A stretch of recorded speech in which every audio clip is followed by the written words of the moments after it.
Is sick and fucking tired of seeing all the carnivore shit all over these fucking apps. All right, we're live. And we have an awesome special guest today, KetoFiveO, Eric Reynolds. We're just going to get right into it. Thanks for coming on the Meat of the Matter, Eric. We love to have these conversations with like-minded people and people that have done crazy healing. Their path is opened up, and you know, you're on Instagram and you got quite a big following, and we appreciate your time coming on to talk about all things of what you've done specifically. Yeah. And, you know, just have a cool conversation. I'm just going to go here for 2 seconds. There we go. We're good. Now we're live on Instagram as well. Okay. And yeah, man, how you doing, Eric? Thanks for coming on.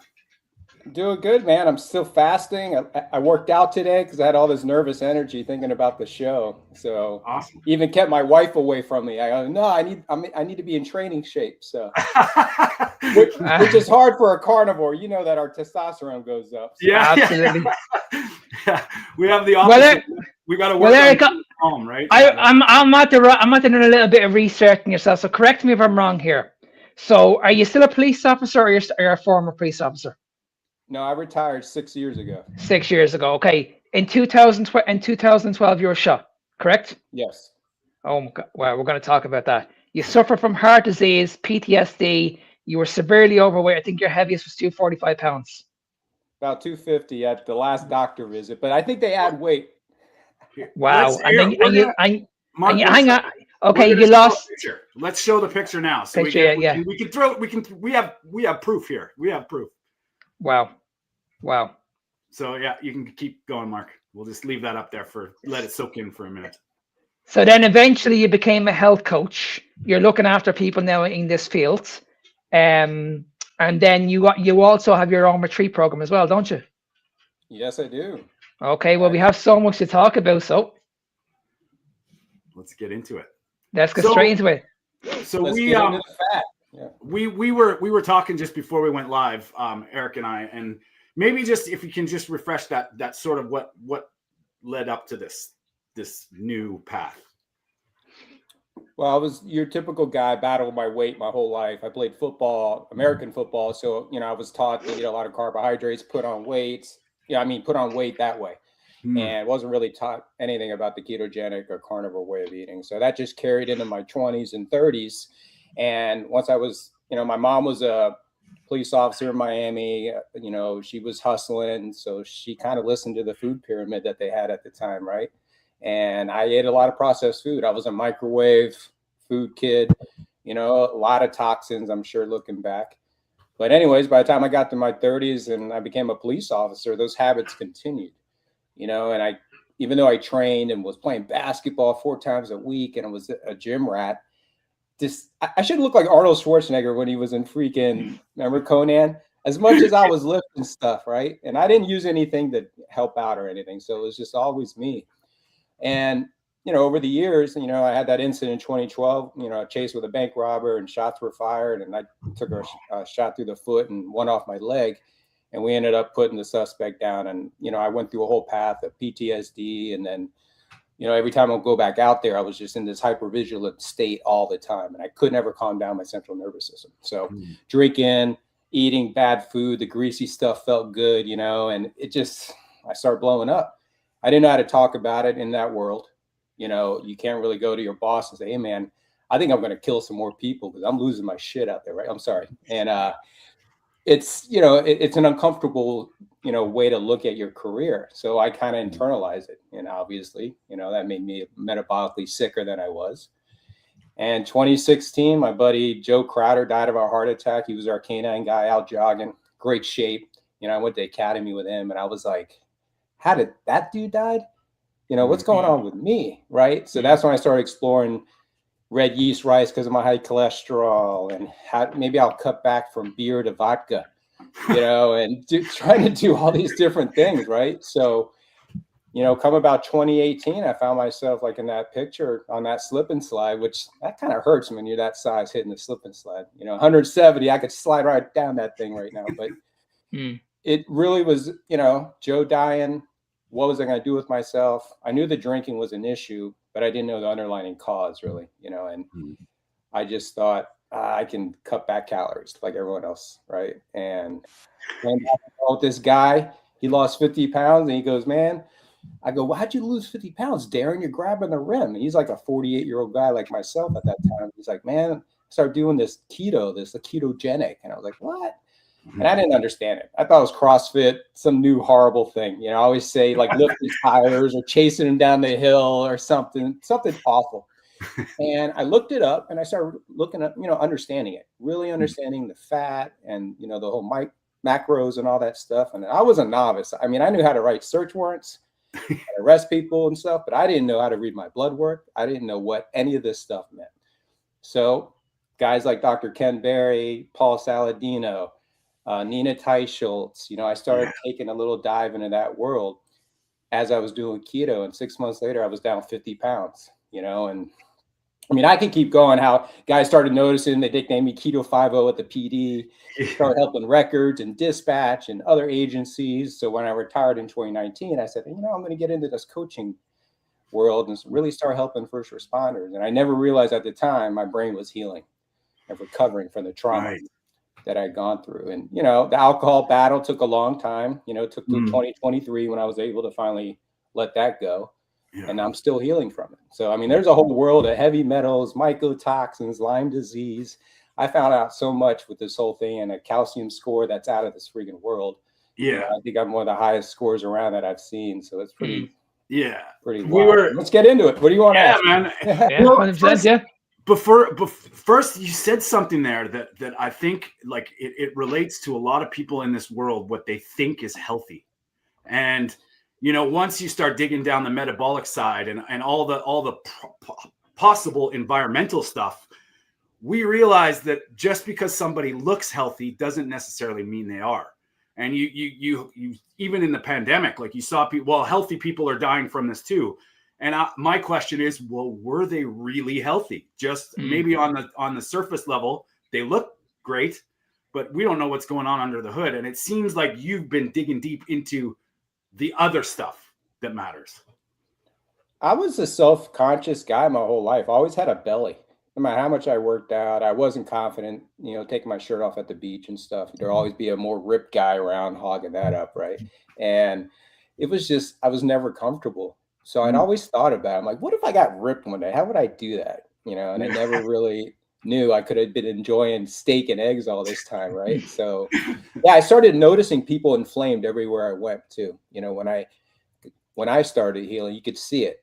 You could see it in their face and the way they moved, and you're like, wow. Even at the gym, the way they train, I'm like, dude, if you just lay off the carbohydrates, you come back in a month, that exercise, you'll be freaking nailing it, and it's just, yeah. So you do take a deep dive. I'm sorry. Sorry for interrupting you, Eric. And it's such a pity that we don't understand that, isn't it? Because when like Tony mentions, when we look at what's going on in the world at the moment, we know it's the wrong message because everybody's just focusing on calories. As long as you're in a calorie deficit, it doesn't matter what kind of food you're eating. But people have no idea because we always hear this term of fat is going to make you fat. This is what we always hear. But people have no idea what carbohydrates are doing to the body. They have absolutely no idea the damage, what it leads to.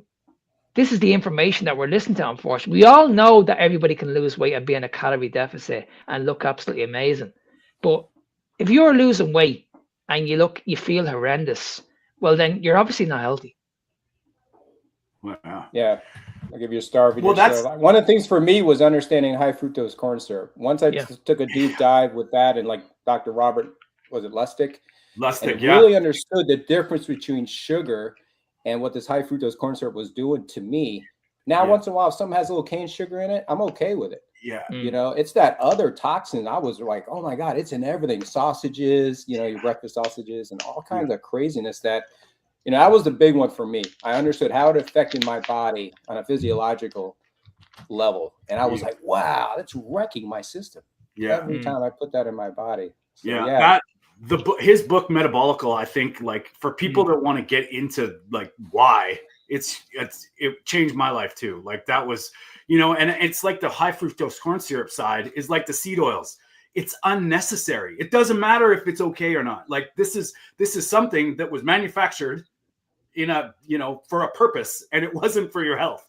That's it. People say, well, it's not that bad if you can monitor. There's so much great, but it's unnecessary. It was never in our food. It was never a thing. So, that's where people come at us with, like, in this space anyway, that, seed oils aren't that bad, but they were never around 250 years ago, let alone 100 years ago. They're unnecessary. They're not a part of it. And so it's not really, it's the wrong argument, I feel. And high fructose corn syrup is a huge deal. And you're right. It's in everything, and when you start stripping down that stuff, you're like, this is crazy. And then it's the same with table sugar and cane sugar. Where does it come from?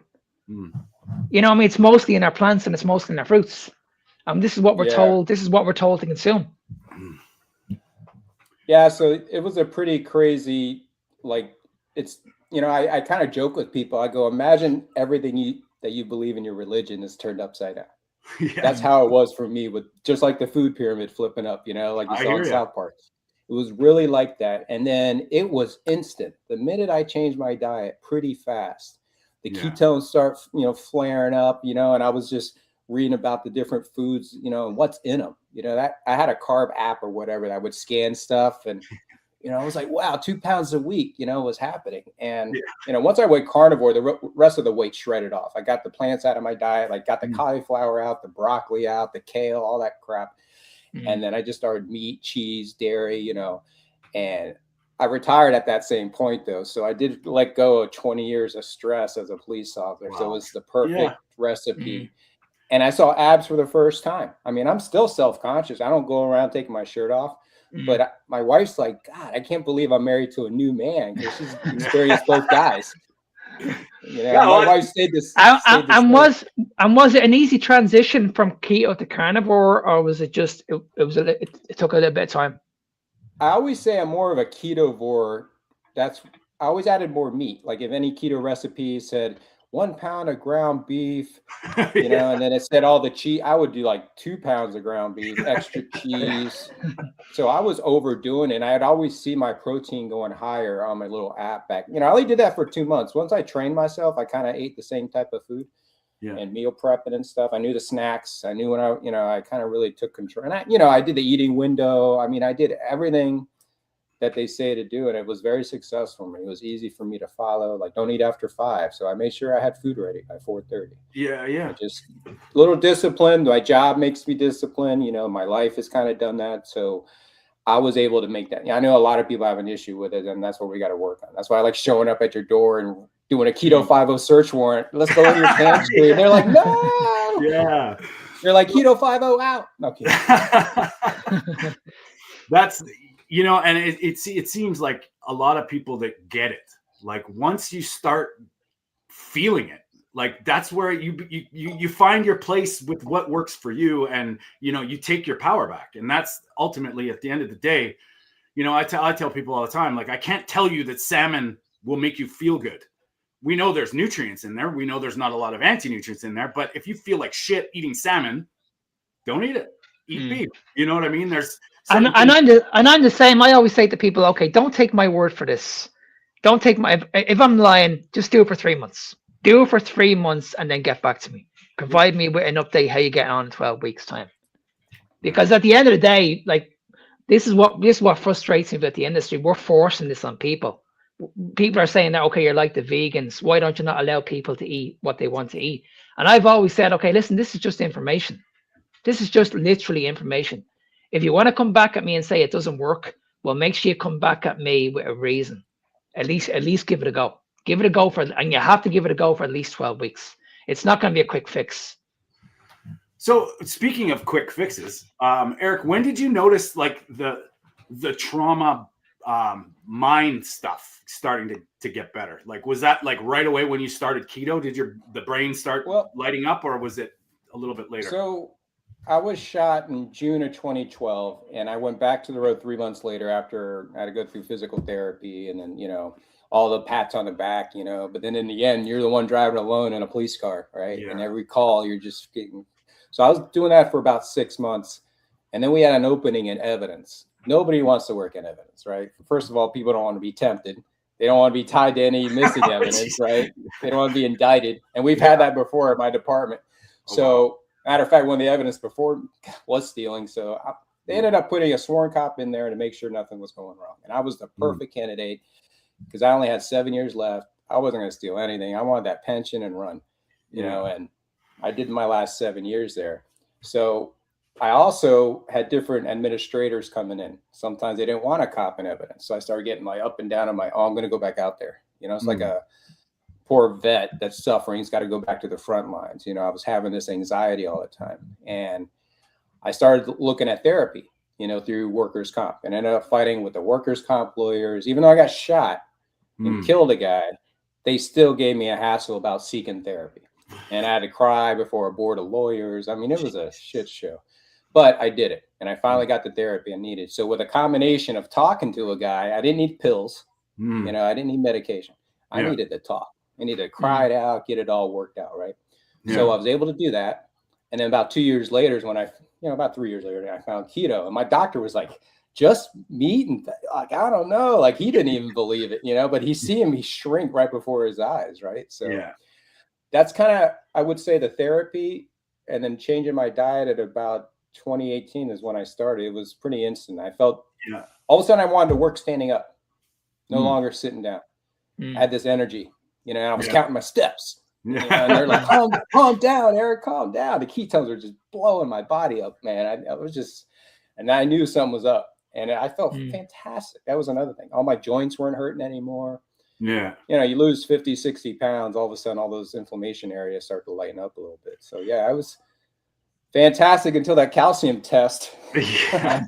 Well, maybe we should get into that a little bit, because like if you look on KetoFiveO Instagram, that's a pinned one, and it's, you know, for the people that are sort of not in the know, they might be that's horrifying, like that's scary. So maybe you can talk us through that and that situation. So I was going to my regular doctor, right, losing all this weight. Man, your cholesterol, Eric, it's over 300. We're really concerned. Your LDLs, you know, like I think at the time it was 230 or something. He's really concerned. And I'm like, man, but everything else is fantastic, right? My inflammation numbers are down. You know, I'm starting to read numbers, you know, figure out what they are. The little, you know, what I didn't know what anything was. Like VLDL. I had no idea. And so I started looking into this stuff. And then he goes, well, there is this test. It's called a calcium test where they measure a coronary calcium or coronary artery calcium. Arterial calcium test. So they scan you and they find out how much plaque you got and see if you're at a risk for a heart attack. So it's like, all right, let's do it. So it was weird though. I had to have his permission, still go pay $125. Yeah, go figure. Right? It's kind of weird. Permission slip, but you still got to pay for it. Yeah. Oh, okay, thanks. So I paid anyways. And a couple of days later, man, my primary doctor, the same guy who talked me into it, goes, Eric, oh my goodness, we got to get you to the cardiologist. I mean, I'm standing in my living room at that point. We're not RVing life yet. I'm still a cop. And he's telling me, I got to get you to cardiologist. It came back really high, like really bad. And I don't know if you guys know, but 0 to 400 is usually the range they work with. Mine came back 1,500. Yeah. So it was like 3 times the highest limit where they say you're freaking at a risk of dying. It's pretty much what my impression was. But I'd already seen some stuff about the hardening of plaque and stuff like that. So I was a little bit skeptical. So I went into the cardiologist and debated with him. Actually did record the conversation. I don't care, HIPAA. I recorded it.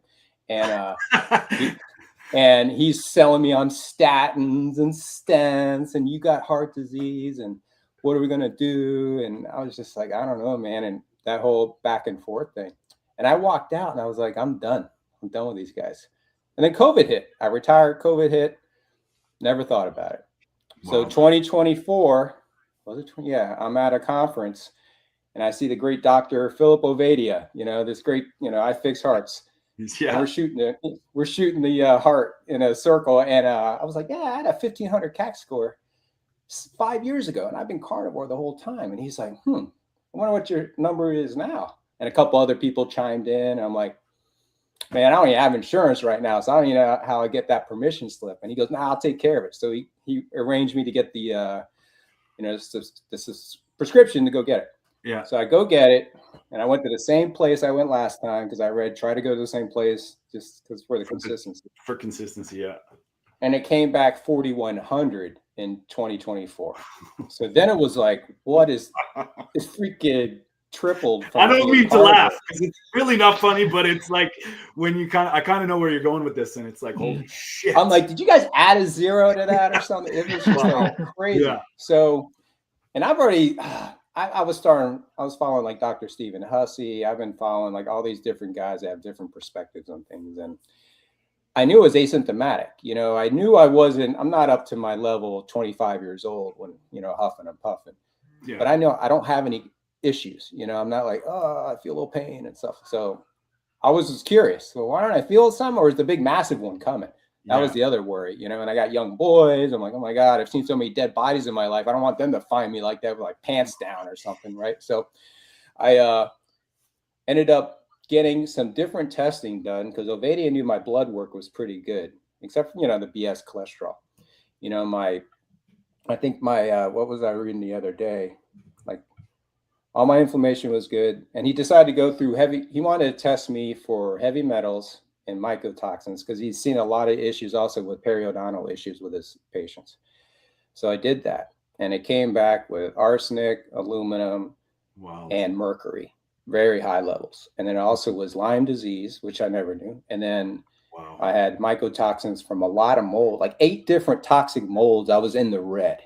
Yeah. So a lot of theory is when you're purging your body and you're losing all this weight, you're burning through old cells that are freaking toxic cells. So a lot of that's you're dumping that into your body.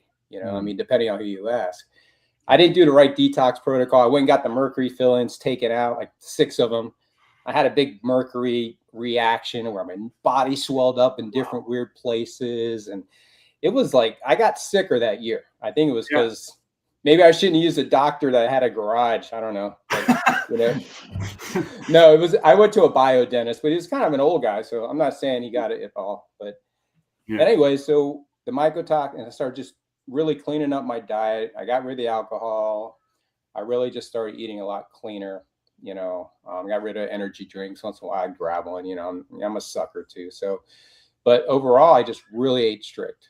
My body, you can ask my wife, the sheets, I'd have these weird stains on my sheets. Like my body was just getting rid of everything. And it's almost like it's going through stages. Like it's getting rid of my teenage years now. Yeah. And then it's going to go to my 10-year-old years with the cereal and all that BS came in and Pop-Tarts, and the vaccines, every year you got to get them shots for school. And don't think that's not floating around in your system either, whether you're for it or not. It's still a toxin. So all this stuff was going on. So then we get through all that. Let's go get retested again. It's got to go down. It went up to 5,600. Holy shit. So that's 5,600. So I'm all these conferences. I'm sitting in the back. I volunteer a lot. I guard the door, make sure no vegans slide in. And they're like, yeah, 400 and 200. I'm like, oh my God, I'm 5,000. So then Dr. Ovadia sent me for a heart flow with contrast where they inject you with dye, which is quite the trip. If you ever had that done, your whole body lights up on fire and all the sensitive spots are burning and you got to be still. So they did that whole scan and it came back. The worst artery I have is pretty much only blocked 30%. Yeah. And I didn't have any high numbers of any soft plaque floating around. So as of right now, there's no medical intervention that's needed. Yeah. I don't need stents. Statins aren't good. Well, I'm already calcified. What are statins going to do? So I'm taking lumbrokinase, which this isn't, I don't promote them. This is just what I take. I don't know if you guys have ever seen this.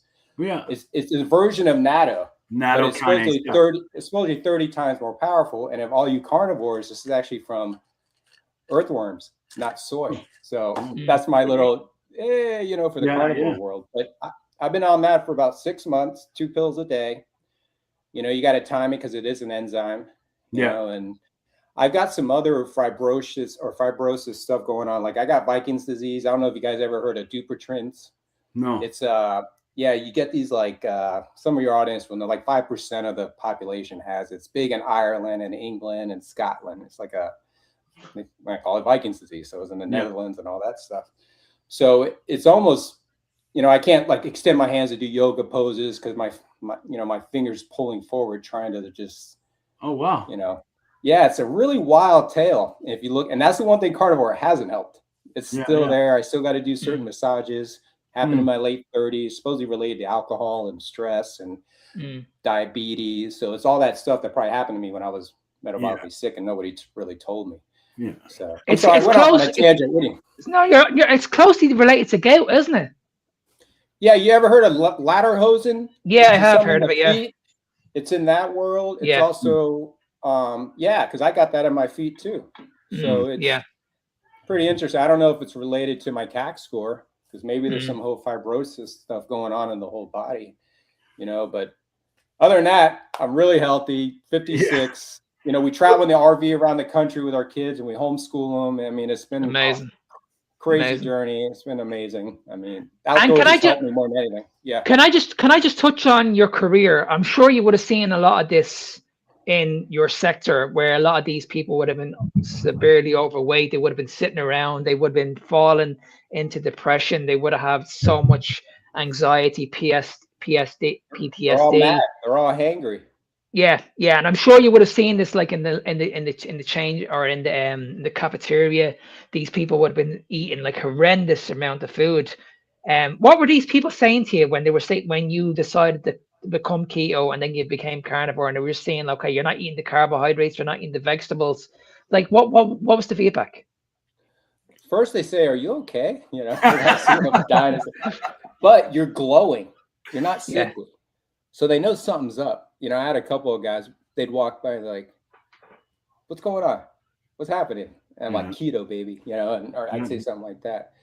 I would just try to explain to people, because a big thing with us was our kids. Our kids eat very clean, and we go to birthday parties or we go to little get-togethers, and it's like, why don't you give your kids a pizza? Why don't you give them, a slice of this or that? And we always brought our own food. We were those people.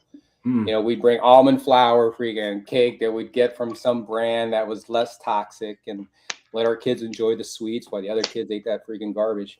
And we just stuck to our guns because we saw it. We tried it. All right, let them have a slice. And my kids were maniacs. It took 2 days to recover. So once you pull that stuff out and you see how it reacts to your kids, obviously it's easier for you not to do it or feed that to them. You get it out of your house.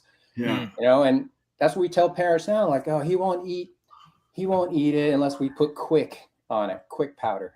Fucking quick powder. It's freaking. Well, what happens if he doesn't? He's gonna eat. Eventually, he will eat. Or she will eat. I mean, doesn't mean you gotta like feed him that kind of toxin. So yeah, my mom's pretty interesting story. She had a hard time with it at first too. It's kind of like that became more precious to us, our food, than religion did, because we were seeing true benefits from it. Yeah. I'm not going against religion, but at the time I was like really strict on, I don't want that stuff, Mom, at Thanksgiving. And she was like feeling embarrassed, like other people were bringing dishes over and we're not eating it. And a lot of people go through that. You found this rebellion from the closest people to you, even though they seek success. Your biggest critic, right? It's kind of funny. It's kind of funny how when you have these epiphanies or you have these results, people love it when you cheat, or they love it when I feel awesome. Oh, come on, it's your birthday, or come on, just have this. Just you can have a cookie. And it's like, wow, I'm just telling you that this is poison. Two things happen. Either they're eating something that they know is bad and they'll look at you and they'll make an excuse. Well, I'm going to, I'll start Monday, or I know this is bad for me, dude, or if I do it, they're like, oh, look at Mr. Keto. Piece of cake. That's the two sides, but you just got to lead by example. And I try to educate a little bit at a time. My kids, I have a 14-year-old now. And the 10-year-old, they both got little YouTube channels that we have them running for business, they do little stop motion and stuff like that, action figure stuff. And they answer followers, we want them to be entrepreneurs. We don't want them to be regular people that just fall in line, that work for a police department and get almost killed chasing a bank robber for chase. Did they help me? When I reached out to them and said, hey, can you help me with my mortgage? I even took a bullet for you guys. So they don't care about you. So I'm preparing my boys. They're going to know the Constitution.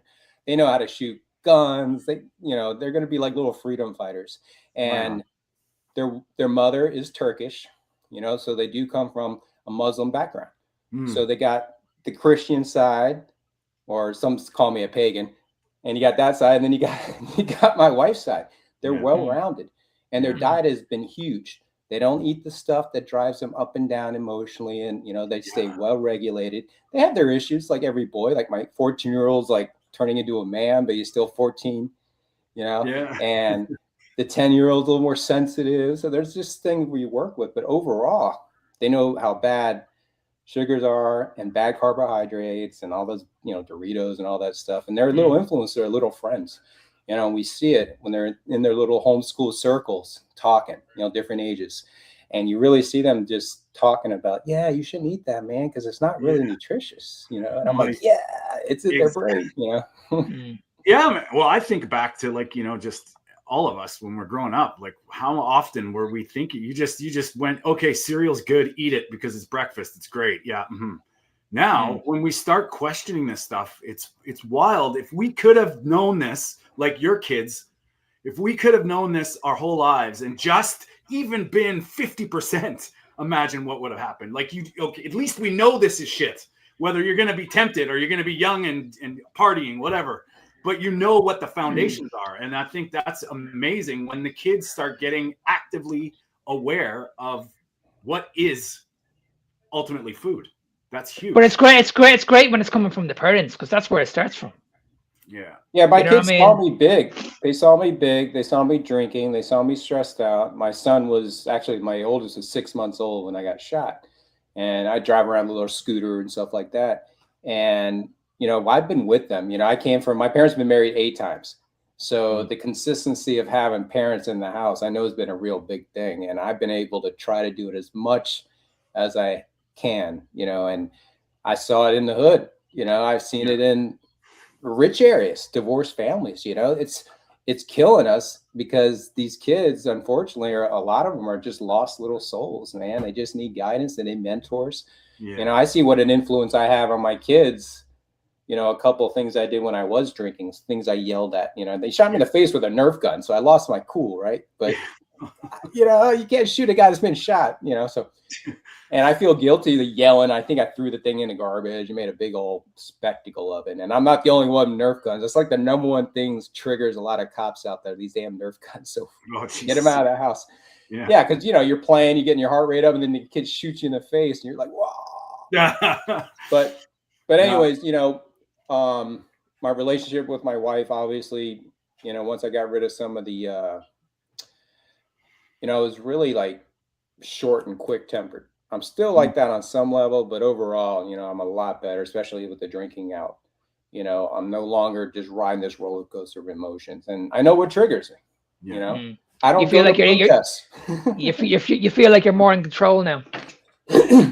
Yeah, and a guy that at any vet or anybody that's seen any type of combat or dangerous situation, you're in a whole new realm now. I no longer we ain't just gonna fight because we disagree. I fight to win now. I fight to kill. And that's another level. That's why I keep myself out of these confrontations. I don't get into it. I try not to. I walk away. I'm like that kung fu dude walking the earth. Like that's ultimately what clarity, wisdom, and controlling yourself does, right? You just know thyself. And I think that's something that's so undervalued, especially in the keto, carnivore, low carb space. When somebody's brain and nervous system come back into balance, you change and you start to realize. I was the same way. I was a radically emotionally driven my whole life, and all of a sudden this calmness came over me, and it's like, but this is that was a big one for me, because I don't know if you know much about rugby, Eric, but I used to play rugby. And when I used to step on the pitch, I was like an animal. Like, we were hooked on caffeine, we were hooked on a lot of food, and we just wanted to go out on the pitch and kill people. We didn't give a shit. Like, we used to break people's hair, and straight after the game, we still had the aggression. So we used to go out to clubs, we used to go out to pubs, and we were actually going out to start a fight. We were actually going out to start a fight. The amount of times I got in trouble, but with the police, was unbelievable. Like, unbelievable. I'd say every couple of months I had the guards at my door. saying to me that, okay, you assaulted this person. When I look back at it, I'm ashamed at my behavior, literally ashamed. But I didn't know any better, because I was being looked after by the top coaches in the rugby association. So these were telling me what to eat. These were saying to me like, oh, you need to prioritize carbohydrates. We were getting told that we were taking in around 200 to 300, even 400 milligrams of caffeine before we stepped on the pitch. Like, honest to God, we were getting bitten on the pitch, and we wouldn't even feel it. I mean, we come off the pitch like bloodied. We'd have all bumps all over our faces, and we wouldn't even feel it. We jump in the ice path, and we were like, okay, we're ready to go again, because we had that adrenaline rush. We were just like, okay, we just can't get this out of our system. We just want to continue doing this for the rest of the day. It was really, really bad. So I can understand exactly where it comes from, the police force, especially in I can understand where the PTSD comes from, and the anxiety, because, and I see it in my country at the moment as well. In my country, with the police force, they're severely overweight, and you can see the stress that they're under. They're under enormous stress, but none of them are being looked after properly. None of them. We got to get KetoFiveO over there. Absolutely, we need you over here doing your retreat. We could use a little KetoFiveO in Canada. I'm not gonna lie. Yes, definitely. I mean, yeah, I think that's, and it's funny how we all relate this to a diet, like how drastically it changes your brain, and how the healing, what healing does in a broad, huge sense. Like, it can affect all, like Mark was saying this our last podcast on Sunday. Like, if everybody just went carnivore for 90 days in the world, everybody, it would be amazing what would happen. Like, the diabetes is pretty much gone in 90 days. Shut the world down. Yeah, right. And a lot of companies probably going out of business. That wouldn't be a bad thing either. I want to, if you don't mind, Eric, I want to circle back to the toxin side, like the mold, the stuff. Where was that Dr. Ovadia that sort of directed you into that? Because I've done a lot of research into chronic inflammatory response syndrome caused by mold and toxins. And I think that's a missing link with a lot of people that are stuck.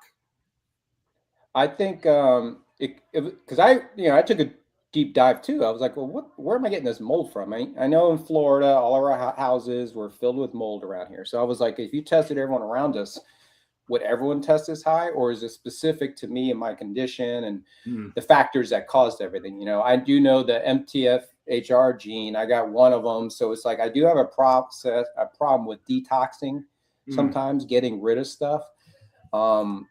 So the molds, going back to molds, I think it was a lot of the food I ate, a lot of fast food, you eat, if your chicken's eating moldy stuff, you're going to freaking eat the moldy chicken. So I think my vest, just we wear polyester all the time for the most part, unless you're, one of those smooth little detectives that's like on TV and you're sweating in that plastic or that, petroleum based clothing all day long. And my vest, and every cop can say this, if you're in South Florida, any heat, you would get mold patterns on your freaking vest. And we take it outside, you spray it down. Here, let me take some freaking, some toxic, spray it down and put it back on my body, right? And, you get a new vest every 4 years or whatever it is, 3 years, 5 years, But my vests were always just fucking moldy. Yeah. And I didn't think much of it. I used to get rashes on my back and just weird stuff that I go get removed by your basic doctor, would go in there and charge you. And I never knew that I was, probably suffering from those kind of toxicities, but I don't really know if it, I was in the evidence room for 7 years, right? Well, guess what's one of the most moldy places in our whole PD? No doubt. Dank, I'm breathing all that stuff. So that could have been a factor. And then they moved a new PD, so now that old one's not around. So I can't even go back in there and say, I'm going to do a test sample. Yeah, no doubt. So I don't know where else it could have come from except my diet, the environmental, unless there's mold in the vaccines I got growing up and stuff like that. I mean a lot of beer. I drank a lot of beer. I had a kegerator in my house. So, I mean, that's a lot of this thing about bioaccumulation, like we have no idea. Like this is the stuff you can't test. Like we can test for it, but I mean, how it got there, how are you going to do your whole life? Like, and we have no idea the possible damages. And I mean, I think all of us, like, open-minded, once you start like digging into this stuff and not really being afraid of where it might lead you, it's all possible. And that's the thing where people, you know, it's like I've talked to people about, have you looked into mold? I've never been exposed to mold. I'm like, oh yeah, right. As you're drinking that Molson Canadian beer that's batch made from, you know, God knows where. And glyphosate and all that stuff, man. You know, I mean, I think I got poisoned a lot of my issues, you know, and getting back to the calcium score, a lot of that healing was happening, or that higher score was happening as I was healing. Yeah. So it could be a contributor to why it's so high, but it could be a good thing, right? Yeah. It didn't, you know, according to the MESA heart score and all that of having a heart, you know, attack in the next 10 years, I'm at like 33%. Yeah. And I'm like, wow, that's a 1 in 3 chance, you know, but all the other numbers are good. So, I mean, anyways, the mold, I think, was huge. The Lyme disease was an interesting one because my son got diagnosed with it in 2023, and it wasn't any ticks or anything. Even though we were traveling around, you know, we're pretty, you know, we look at our kids and we're aware, we're involved parents, and we didn't know where it came from. I'm not saying it's related to the thing that they had that shut the world down. I'm ready to put on my tinfoil hat right now. Yeah, like, but I have seen some stuff, you know, and, you know, my mom is Cuban, and her family did come from Cuba in the 60s where they allegedly spray. And so, I mean, there's a lot of stuff in there, whether it's genetic or not, you know, and I know once I went low inflammation diet, all my Lyme, you know, once in a while I have a flare up, you know, in the knee, but my son was the interesting one. He was the one that we were floored. We didn't know what was going on with him. And we thought he had Marfan syndrome or some stuff. We're looking at like all kinds of genetic testing. Yeah. And then a naturopath doctor said, well, based on him, it was moving around and locking him up in different spots, like his hip, his leg, you know, his jaw.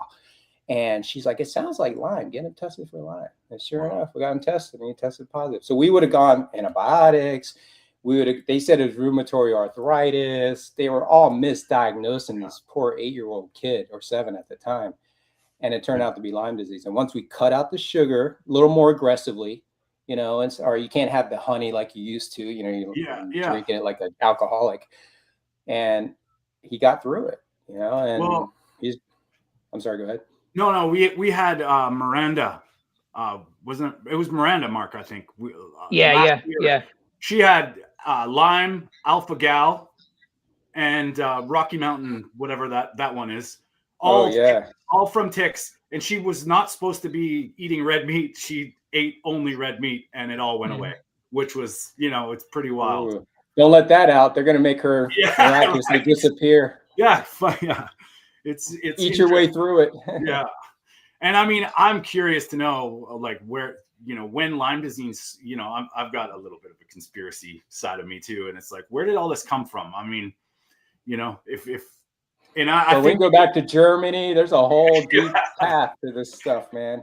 But anyways, that was some of the things that we're showing. You're asking about the mold. The mold's still like 100%. I can't say it was that house because we moved out of that house. We were living in an RV, traveling around. We were all over North Carolina, Tennessee, up to upstate New York.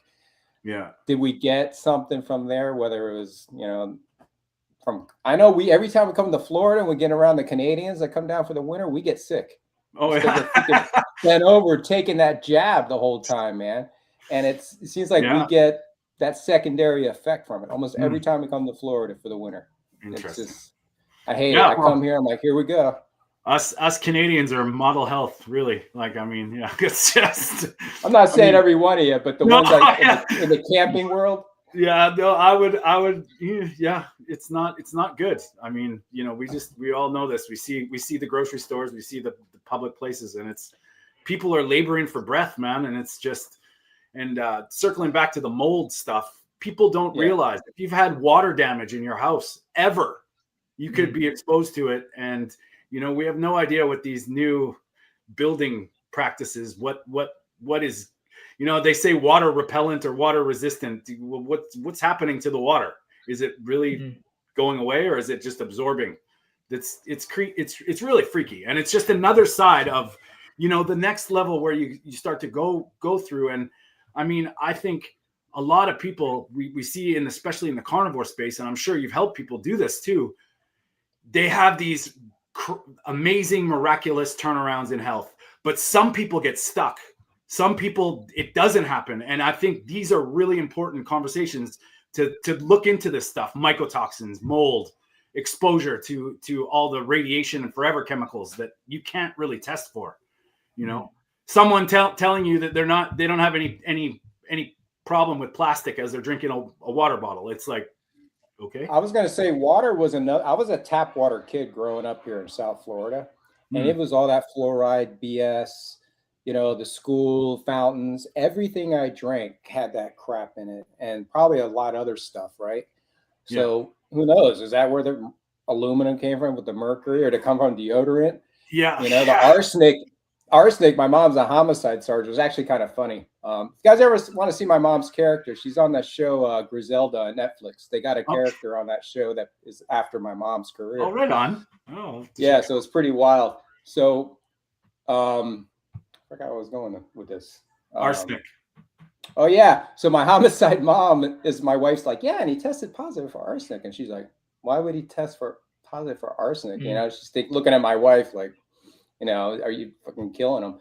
And I think that's another thing that was part of the soil. It's in brown rice. What's brown rice turned into? Food. All McDonald's, when everything you get that, has brown rice in it. Yeah. I was a kid eating Pop-Tarts with my cereal. Yeah, this is great. Well, maybe I'll get your take on this. Right now, I just saw something on social media this morning. It popped out, and they're recalling. Was it Pizza Pops or Pop-Tarts? One of the two, for like heavy E. coli. That was it. It was Pizza Pops with E. coli. And they're saying how many people got affected. And they did a full recall on these Pillsbury Pizza Pops. And then they did a comparison with the jab. And they're like, this got recalled and this didn't. And they're telling you that this is safe. It's pretty wild. So, wow. Yeah. When I was a cop in the 2000s, when I started right in 2001, that's when the opiate crisis was about to really catch fire. So my whole career was nothing but drug overdoses and McDonald's drive-thrus, old people dropping dead left and right, Alzheimer's, dementia, everything exploded in my 20-year career, especially in South Florida. I mean, we looked for old people that couldn't find their way all the time. Unfortunately, we'd find them in lakes dead, or they drive a car through an intersection. And it was just not a good time. But as we're doing these investigations and, your poor old guy passes away in his place, you're seeing all the amount of medications that we have to document in a report. You got to turn into evidence. You don't want the grandkids stealing all the freaking, narcotics that's mixed in. So I remember writing all the time and my hand cramping up. All these weird, and I'm like, this is what's killing all these people. And I wasn't even thinking pharma is evil. And then we started busting a couple of pill mills, where we found doctor pill shopping. And then we had massage parlors with these dirty doctors. And it just turned into, I hate those guys. And I'm coming for you. If I can get RICO laws on all those pharmaceutical companies, they need to go to prison because they've had the evidence that they're killing people. And they let it slide for profit. And they know it.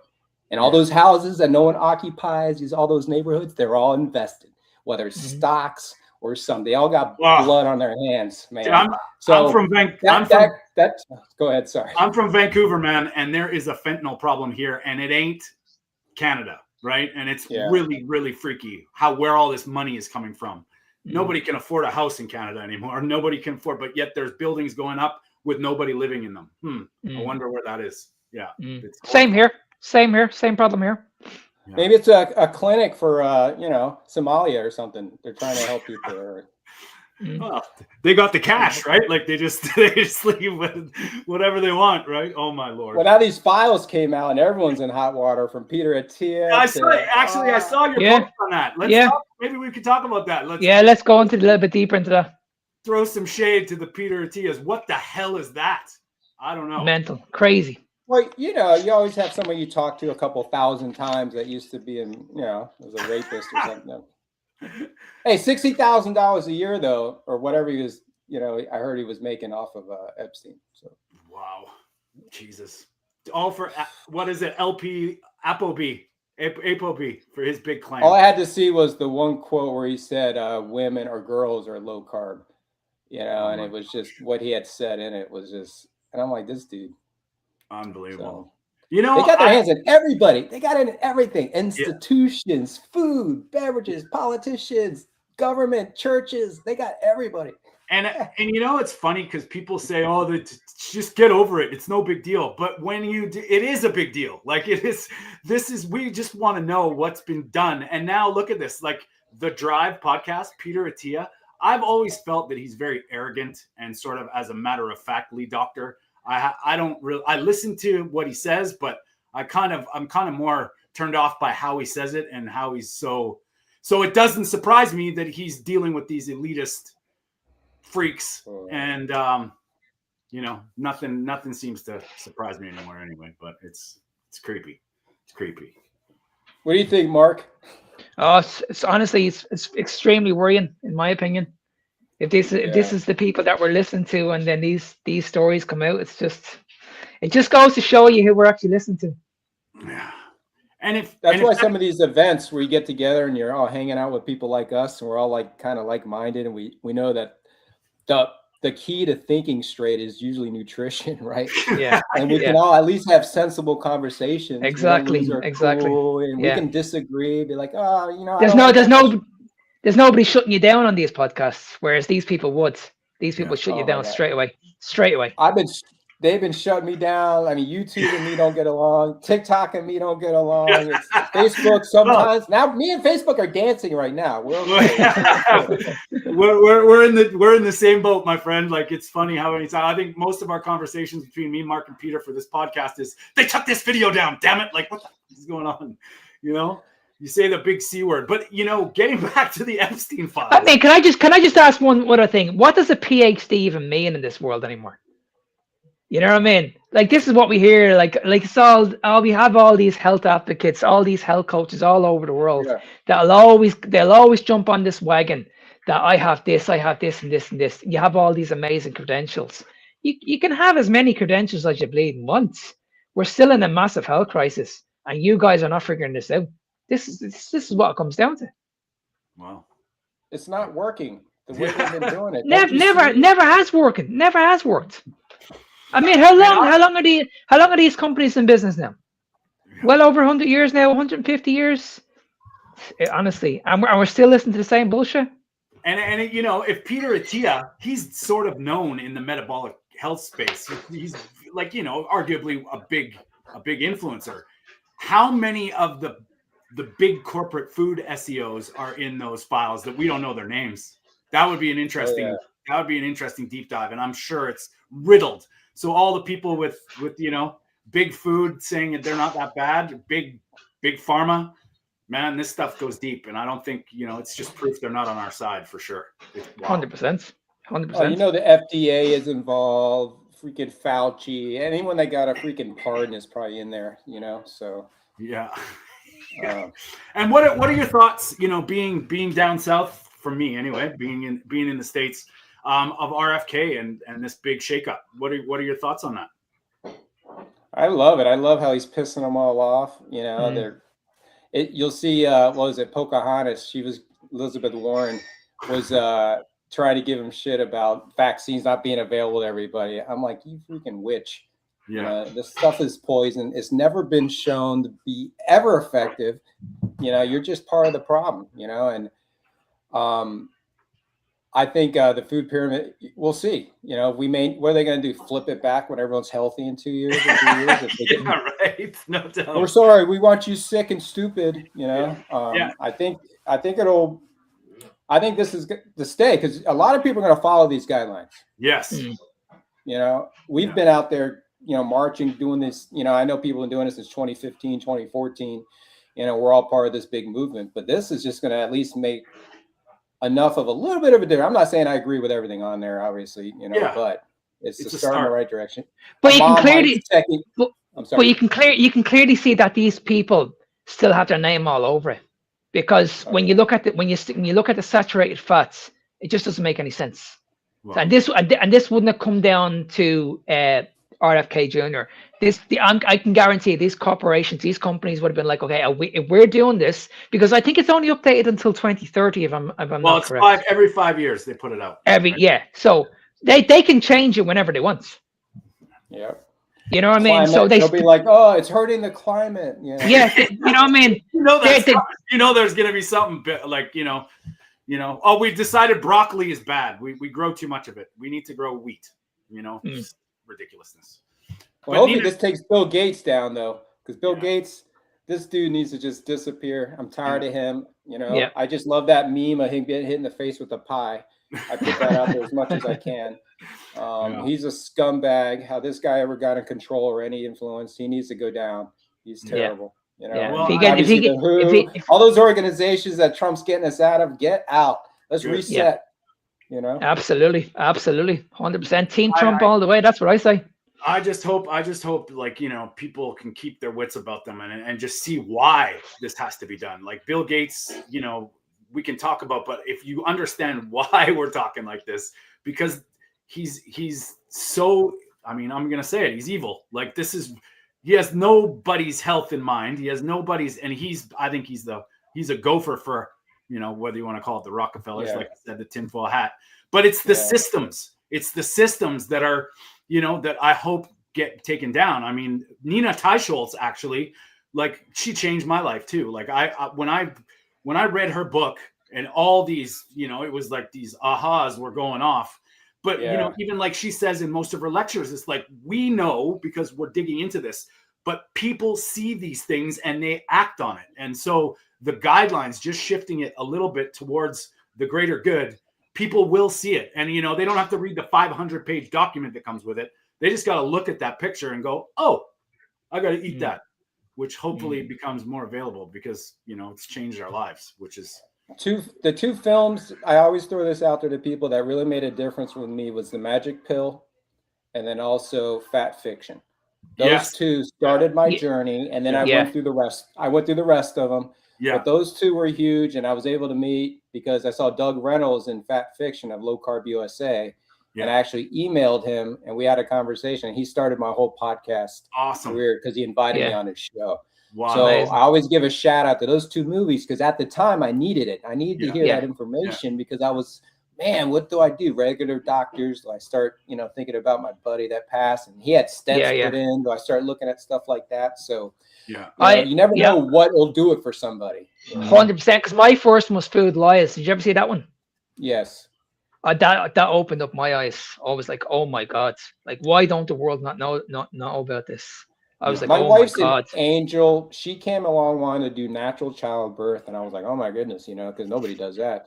And she's like, well, my grandmother had 10 kids. It was all natural when they were traveling from Uzbekistan through Turkey and Saudi Arabia. All this crazy story.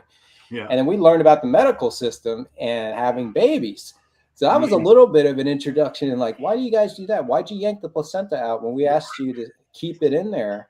Yeah. And always did. And that was the beginning. And then she's the one that's like, you're not doing statins. You're not doing this. So you got to have a good mate with you, somebody that's along. And if they're not buying in, you got to get them on board. Because one of the hardest things I have to do with clients and people I coach is getting the rest of the family on board. Totally. Partners and family. Like, you take a couple steps forward to lead the way, but you need to, like, they have to realize that this is like, it's deeper than just. I was going to say, are we only an hour or we go longer than that? Whatever you want, man. Like, we're, I'm just going to say one of the retreat programs I do for first responders is Cops and Campers. And we're having our 5th event this summer. And Dr.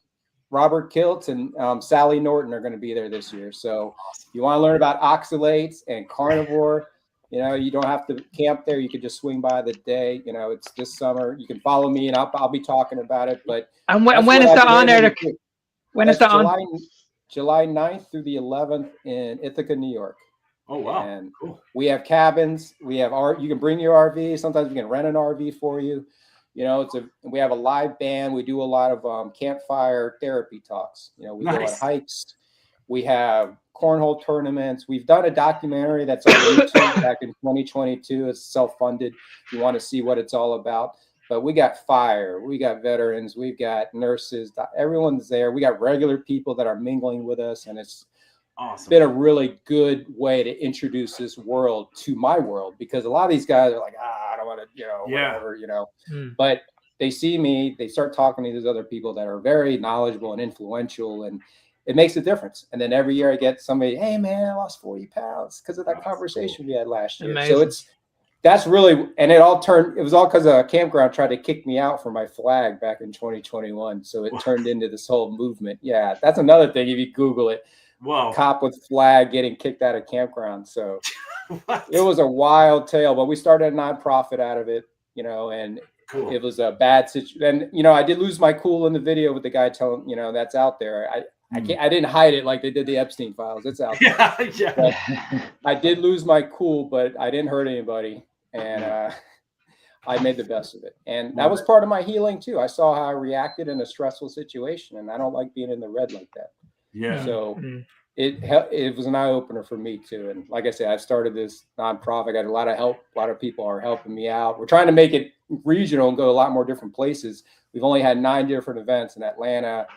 We've had one in obviously Ithaca, New York. So it's been great. Anyways, that's what I'm doing. We're trying to get guys out there, get them healing, get their minds right so they can enjoy their retirement, because most, over half of us die within 5 years of retirement. Because the stress on the heart, I'm not taking away from any other career, just my perspective. Every day that alert tone goes off, you don't know what you're going to, and that's continuous. Yeah. Is it a cop shot? Is it a baby not breathing? Is it a car accident? Is it somebody just didn't listen to their radio and they're calling them and they're not listening? Yeah. And then you get up here, oh, it's John, he just wasn't listening. Okay. Yeah. Come back down. You do that over 25, 30 years, you're killing yourself. And that's what I realized, that it's not worth those last 5 years, when you're hanging on to that pension to make those last few dollars. Are you going to kill yourself with doing that? Well, I think a lot of people don't I'm not minimizing anything here, but they underestimate the nervous system taxation, that fight or flight banging, redlining the whole time, not being able to understand it. And we have no idea how much things affect the individual. I mean, people can be resilient, but your body might be saying something different. And I think that's something that's I was reckless, man, looking back at a lot of judgments I did, not with like arresting people and making stuff up, but with my actions afterwards. Like you were talking about playing rugby, Mark, and you were still on that high. We would get done with a search warrant, taking bad guys down, and what do? We're going out. Yeah. Just like you see in the movies. And then some guy's trying to, he gets into a fight with a guy because he's talking to his girl. Like all that stuff happened. And you know what? We drove home. Yeah. And we all know who does it and who doesn't, and, that's one of the things that we are hypocrites about. But the problem with the drinking is it's accepted in our world because it's the only escape guys have. They don't let them smoke a joint. They don't let them do mushrooms. They don't let them do, you could take a prescription. Yeah, but then you got to tell your department, and nobody tells their department. So now you're driving around on your freaking Xanny bars. Wow. Wow. So there's a huge problem out there, and that affects our judgment. You're not eating right. You're on medications. You're drinking too much. You're stressed out, and then now you get in a tussle with a guy, and you lose it. Mm-hmm. Maybe you hit the guy a couple more times, and now you're on the cover of CNN. Yeah. Yeah. Well, I was probably on the opposite side of things as far as drugs and alcohol goes. I was, the other side of the law, and it was the same thing. I thought I was fine. I thought I was clear. I thought I was okay and clear until I got sober and got clear and was like, holy shit, out of control. And it's that's crazy. Well, how many cops do you know that are divorced? We start womanizing. I want to do I want to do SWAT now. Oh, you need more adrenaline? Okay, cool. How much more? And I've had cops like, I could write a freaking movie script on some of the stuff I've seen, because you can't believe guys are doing this, and it's everywhere, every department. And I know it's the fire department, I'm sure the stock market has their issues, and it's just crazy, when you get that adrenaline fix, you need it, so now your regular cop job's not enough. Now you need I'm going to go to strip club tonight. Even though I'm married. Why are you going to strip? Why? So it's unhealthy, bad decisions we end up making a lot, because we're still high and feeling the emotions, and we're not taking care of ourselves or managing stress. And this is why we see most relationships break up as well. I believe this is a massive reason also, because this is why they don't find each other attractive anymore, because one person could go down that dark route. They could end up doing something that they shouldn't be able to do. But it all starts on what you're feeding your body. Because I've had this conversation with counselors in the past, and they're trying to talk to these people and give them the information about how to get back on track. But I'm like, surely you need to look at a little bit deeper than this. Why did it get to this stage at in the first place? If these people are eating like processed food on a regular basis, they're eating Chinese takeaway, because this is what I hear all the time. Because I work with couples, and I hear this all the time, that they're getting takeaways at the weekend, and then after the takeaways, they're having arguments with each other. And this is how it starts. This is literally how it all starts. And then about 2 months later, these people are not together anymore. Mm. This guy is going off to strip clubs, or he's doing his own thing, or he could end up doing something, then he ends up in prison, and he doesn't get to see his kids anymore. Like, it's really, really bad. Really, really bad. Wow. Yeah. And then you throw in the job that you're trying to protect people, and all that stress magnifies by 1,000. That's crazy. So I'm glad you're a voice of reason. And you know what? It starts with conversations. And unfortunately, a lot of people out there don't like to get uncomfortable with conversations. They don't like to talk about what's real. And, I think these conversations are not only essential, but just, we should be able to talk about stuff and not be ridiculed or blacklisted, or, we're all human. We've all had to deal with a lot of stuff. And some of us, obviously, in different situations, way more than others. And, if you weren't here, Eric, these people, I'm sure there's been quite a few people that have had these turnarounds that you've been directly responsible for, because you had the courage to start speaking about this stuff. And I think that's very important. Yeah. One of the things I would tell guys is, I found out later on, there was a lot more guys from that department that started seeing the psychologist that I saw, that I fought workers' comp with. So it opened the door. So at least they didn't tell me who, that's all private, but he would say, yeah, there's a few more guys that have come through now. So you got to seek the help, and it's okay. Absolutely.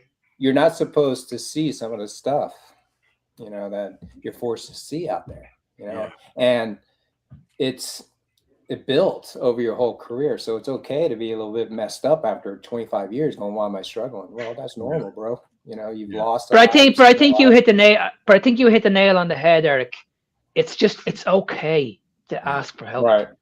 Don't hide it in. If you're going through it, like, talk to people. You never know. Like, when I put up a video every day, I'm putting it up and I'm saying to myself, this just helps one person. Just one person. If I have a motivational speech that I do pretty much once every month, I'm saying to myself, if this impacts one person's day and it makes them a little bit happier, my job's done. Yeah. Yeah, you ain't the only one going through it. Absolutely. 100%. We all go through it. We all have our ups and downs, regardless Whether of the it's situation. like you get frustrated with the person that walks in the grocery store and then stops at the door and doesn't move out of the way. It happens. It's okay. Absolutely. 100%. Pass them and keep walking. For me, it's lottery tickets at gas stations. Like, when there's like a bunch of people and someone's doing 9,000 lottery tickets, and you're like, really? I mean, I just need a lighter. I just need a lighter, dog. Yeah. And now I just laugh at myself watching this, how I used to handle this situation. It's like, whatever. But yeah, it's pretty crazy. Eric, how are you for time?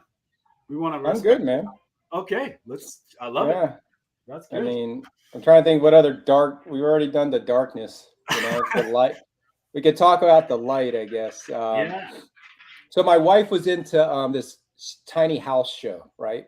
Back when I'm doing keto, she's watching, let's put a tree house in the backyard shows, let's put a shipping container and weld them together. And I'm like, this lady's crazy. I'm supposed to be living the dream, right? Jet skis, boat, big house that kills me in my 60s, And I'm like, what are you doing? She's like, man, I really think we should downsize. Like you could just retire. We could just hit the road. And I'm like, let's drag our house around. I'm like, what are you talking? Like RVing, right? This is 6 years later, 6 years ago. So I'm like, what are you talking about? And she's like, yeah, I think we should do it. So we went to a couple RV shows, and I'm like, I don't know.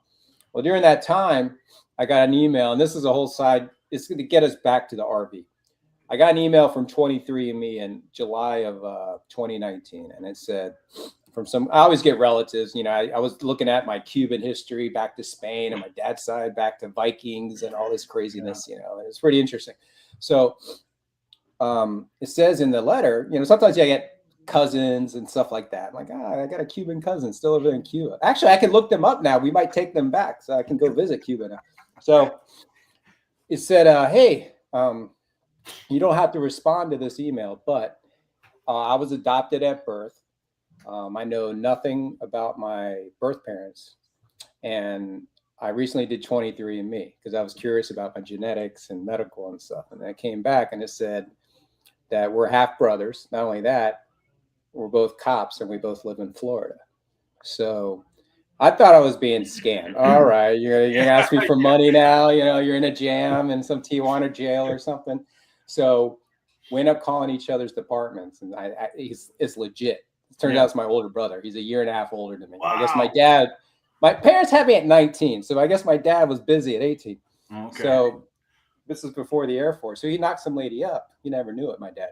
So make friends with this new guy. It's like aliens just dropped the clone down. He looks more like my dad than any of us, and I got all these other siblings through all those marriages. And I'm like, man, I've been the big brother all these years and you show up doing none of the work, So it was a big hit. I got to call my dad, say, Dad, where were you in the fall of 1967? I locked him in, like a good homicide cop, right?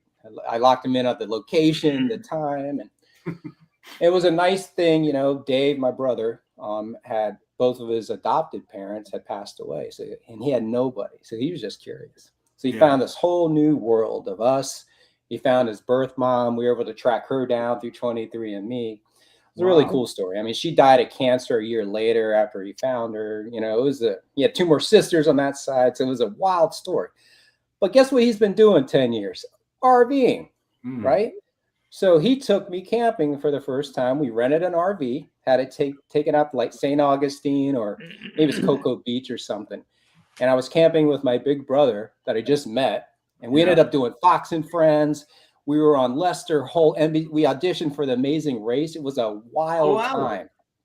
Right before COVID. That was right before it. And then they shut it down. They hated cops in 2020. They're flipping cars. So we got locked out of the show. But it was a really cool time. And I started RVing because of him.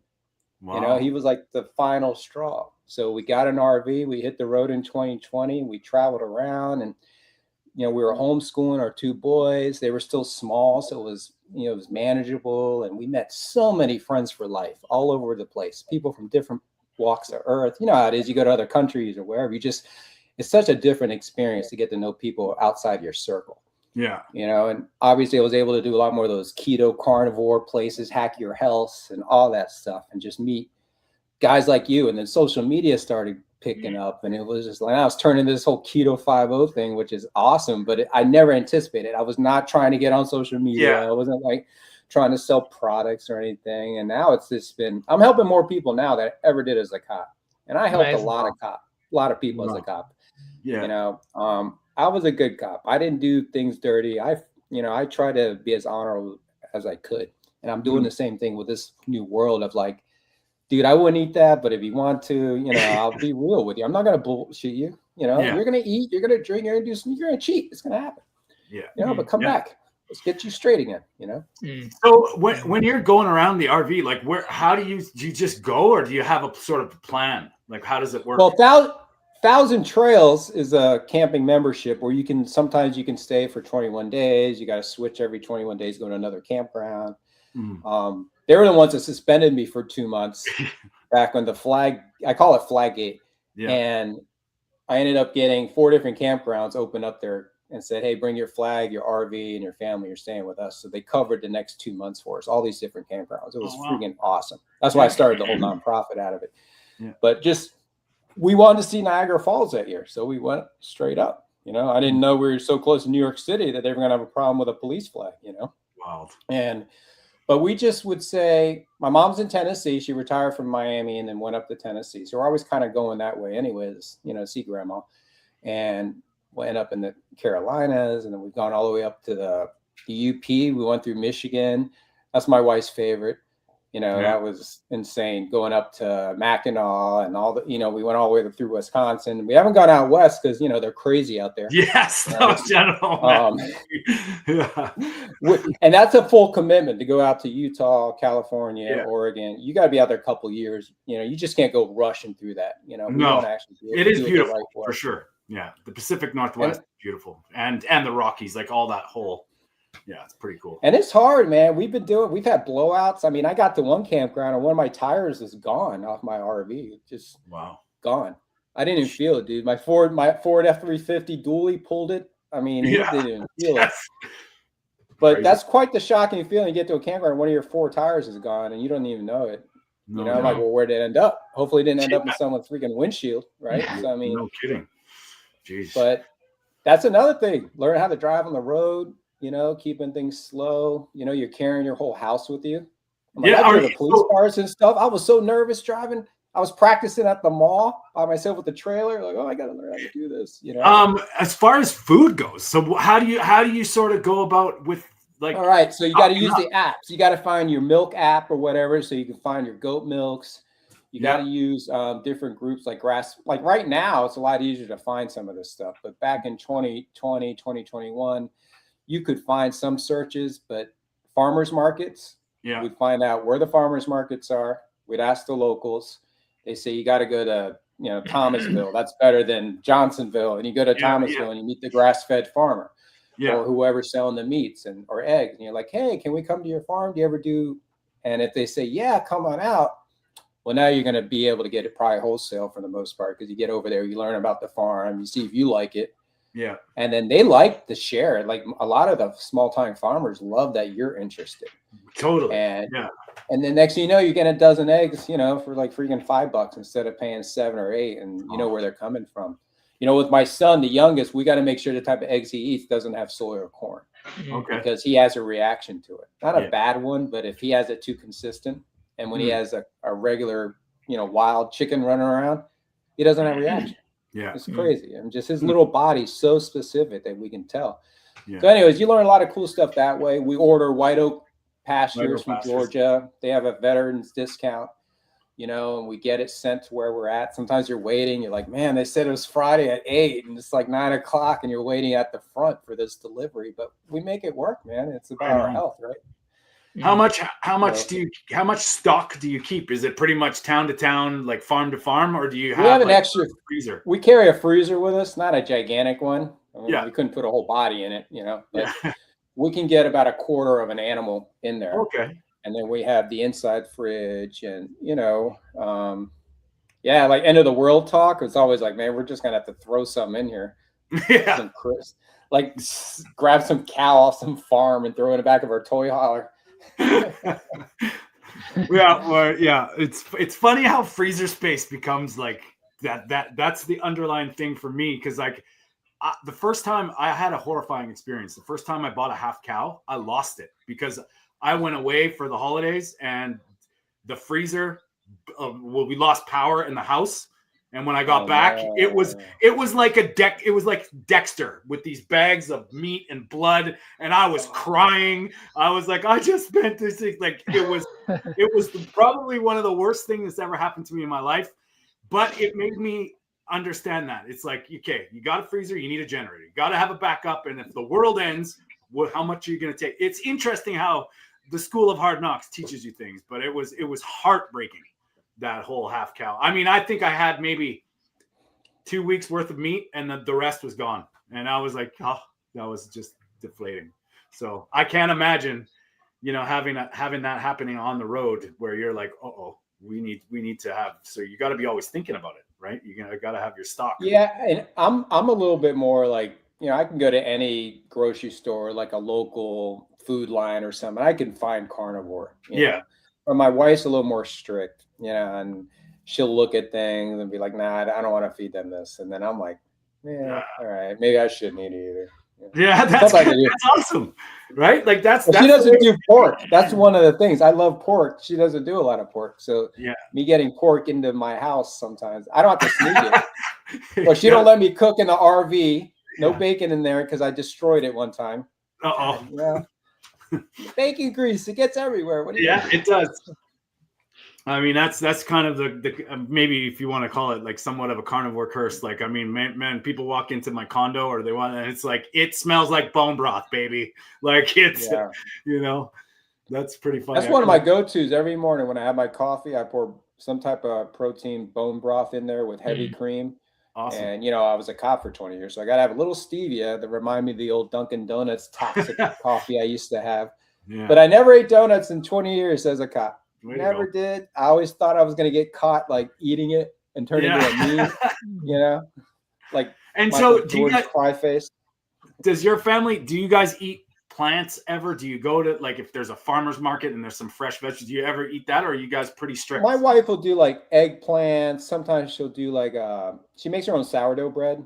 Yeah, and I saw that actually on your Instagram, your sourdough pizza. So I was kind of curious. Yeah, she'll make that. And I'm trying to think, we'll do cassava pasta she gets from some, you know, she orders through Vitacost and Thrive and stuff. So there'll be sales that are going on, but most of the plants that we do have in it, it's not that avocados and blueberries. I mean, I know it's a plant, but that's more of the fruits and the things. Yeah. We don't do much greens. You know, we don't do, we do some potatoes. We do some yucca. She'll throw in, different potatoes. It could be red potatoes or yams or something like that. But maybe once a week, you know, we'll do fish and rice. She'll do a little, because the kids like their sushi. So she'll do a little bit of rice for them. I don't do the rice. I feel it now. Yeah. If I have any rice now, it's instantly blow up city, boy. Get ready. You know, I'm taking off. I mean, it's just crazy. I'm the same way. Like, I mean, I feel the difference in the potatoes, like new potatoes, little potatoes, russet potatoes. Like, I feel like they're completely different in my body. Some like cause a little pain in my foot, and it's so subtle, but it's like, wow, this is real. And I do okay with white pressure cooked rice, but if I just boil it, it goes crazy. Yeah, so we pressure cook it, and she'll do that. And like, I just got over kidney stone, dude, a month ago. First one I ever had. Worst pain of my life. Wow. Everyone that's had it knows about it. I don't have to get into it, but for people, I had an ultrasound done in 2017 because when I was really heavy, I had these fat deposits going on. It felt like little lumps. I didn't know what was going on. So like, you know, I was pregnant. They put me in a freaking chair and they put gel on my belly. All right, Mr. Reynolds, you know, rubbing my big old belly then.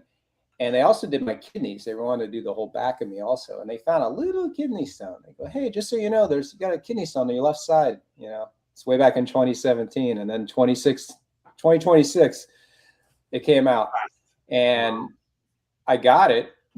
That's another thing, and I think it's a. Well, it must be the carnivore diet, then, Eric. It must be the carnivore diet. I know, right? It was actually the flu. The flu pushed it out, but it was a great experience. I named it Rocky. You know, it's a little boy. We thought it was gonna be a girl. We had Pebble. But no, so don't be surprised. Part of my whole detoxing thing, there's a lot of weird stuff going on. And I don't know if you guys, if you go from keto to carnivore and you're dropping the plants, the oxalate dumpings that can happen with your body and purging because your stomach bio is changing. So get ready. And it's still continuing. It's only been 2 years since I quit drinking, and I'm taking a course with Dr. Boz right now about the brain, and you're able to see how long it takes you to heal after drinking and drug use and concussions. And I'm like, man, I drank since I was 18. Yeah. All the time. Yeah. Not every day, but every weekend. Yeah. You know, and then as a cop, every day to calm down, right? So my brain, you know, must have been so many. You probably pick it up like a bowling ball, reach in there and roll me down the aisle. But I know I'm healing. So there's been a lot going on emotionally. There's been some depression up and down, trying to figure out life in general. And then you start thinking about your own immortality, you know, and then you got a CAC score of 5,600 that nobody has. You're like, oh my God, and is today my last day? You know, but, you know, but I get control of it. You know, if I wasn't, you know, mentally stable, or at least, you know, I got the support of my family and I got friends and all that. I mean, that circle has helped me a lot. Even But when cleaning you up my diet. but when you mention healing, Eric, you just need to look at Michaela Peterson. She put up a video there last week. I mean, she's been doing carnivore for what, 8, 9 years, something like that. 8 years And or she something, was yeah, something like that. 8 years, and she was strict every single day. She couldn't eat any other foods because it would have had a major effect on her health. But now she's in that position now where she's fully healed. It looks like she's fully healed, and now she's there able to experiment again. It's fantastic. It's amazing. Well, yeah, I think, like I had some steak fries the other day when I had a steak, and they were awesome. But I just know I won't eat like that for another freaking 3 months or something. Yeah. But I think, you know what, you've mentioned a lot of things there that people, for one, people assume healing is easy. For two, they think that it stops. And it's quite often the purging, the body's releasing trauma things in its own time. And I mean, I remember like I was like deep into my Kundalini yoga practice, which is very breathwork, meditation, movement stuff. But what happened was I started purging. I couldn't even stand the smell of myself. And this was like 3 years into my carnivore journey. So I thought it was done. Yeah. Holy shit. There was for about 3 months, I could not even tolerate and I was like, what is going on? And I realized that this is deep stuff that's like purging toxins and poisons, and it went away. Like it was like one day it was like, I'm worried about stepping in public. The next day, 3 weeks later, gone. And it was like, holy shit. And I think that's what, luckily wasn't painful for me in that situation. But I mean, all this stuff that we just assume carnivore heals everything. Well, I think that process is everybody's different. And these are things that we got to purge and eliminate. And I think the body being safe is huge. Yeah, I mean, the biggest one for me was I struggled with an eating disorder all my life, and I didn't realize that it was a food addiction. I had no idea it was an addiction. Hadn't got a clue. But I struggled all my life with that, and not one person in this country could figure it out. Not one. Wow. Not one. And it sounds like you're still like the body's still telling you stuff, Eric. And that's it's. Dude, I'm purging so much like trauma. There's stuff back to my childhood. I mean, just, I went to 8 different schools. I was a new kid in the middle of a year. Like there's a lot of stuff. I fought bullies, and all this stuff, and football. I played 12 years of football, man. I don't think that freaking brain didn't get dinged up playing that, and I played when you didn't say you had a headache. In the 80s, you lose your job, So another thing that I know we're getting almost an hour and a half here. Look at the past surgeries you've had. I've had a lot of dental work. I knocked my front teeth out a few times. I've had root canals. There's a lot of stuff that they're injecting into your mouth. I've had back surgery, shoulder surgery, wrist surgery. They're knocking you out with medication. Oh my God. Poisons. I just had it's all floating around your body, dude. I just had surgery, and this was what the dentist said to me. He's like, your gums are bulletproof. I've never seen somebody need so much freezing ever. And I'm going like, okay, sure, whatever that means. And now that I just found out what a lot of this dental freezing stuff is, and you're like, oh my God, this is horrifying. Yeah, it's just, I don't want anything. Well, my kidney stone, they gave me morphine, extra doses, because I was screaming like a girl. And you still got to detox from that. That doesn't just, all right, you poop it out. No, it takes a while. It's in your cells, man. So, I mean, all that stuff comes out. And the surgeries is big for me. I look back and I was like, man, all those procedures, my wisdom teeth, they pulled mine out for no reason, just because they said to. That was what they did. Maybe that's why I'm not so smart in like geometry. I'm a little stronger in algebra because I yanked my wisdom teeth out. Well, I'll tell you what, man, I'm the same way. Like I found out, like they just told me that I had some genetic bone degradation that's now stopped, which I didn't realize why I was having so many dental issues like for the last 10 years before I went low carb and carnivore. And it was like keto. I was keto for 3 months, had my wisdom teeth out, and I didn't feel any pain. None. I was at work that day going, what I've seen people with horror story chipmunk, Yeah. and I was fine. And I was like, this is crazy. And I think, you know, all the surgeries that I've had too, I think back now and go, oh my God, all the elective surgeries. Yeah. And if you got body fat on you, it's going to get stored in those fat cells. So when you purge it later on, don't be surprised your CAC score goes up. I'm thinking there's going to be a lot of people that have probably gone through what I've gone through and got themselves to lose a tremendous amount of weight. And I want to see what those calcium scores are. Yeah. It seems like if you did that much healing, you're going to show some type of higher score than the average person. Have you, like, because I often tell people too, it's like, now it's the quality of your blood and your arteries. Like whatever's happening, now it matters the quality of how your body is working. Have you ever heard of Dr. Tom Cowan? Oh, wait, did I just watch something with him? He's got more about another idea about the heart, right? And it's the heart not a pump? Is that what you're saying? Yeah. I just did a reel on him really fast talking about interesting stuff. Collateral arteries. Compensating. That's what they said happened to me, because they're like, how are you still alive and walking around with it? It's like, well, because I got more blood flow than just those three main arteries. Yeah. So. And he was saying when they do these tests and stuff, they don't test the other capillaries that are developing, because the body knows how to survive. It's an interesting, like it's like way out there, but it's wild how it makes you start thinking like, and his thing with the pump, and it's like, this is gravity and design. And once he starts going on, it's pretty fascinating. Man, I'm open to all of it. I listen, you know, like the moon landing. I listen to that stuff. Is the world flat? I don't know. You know, I thought freaking sugar was good. That was bad, you know? So.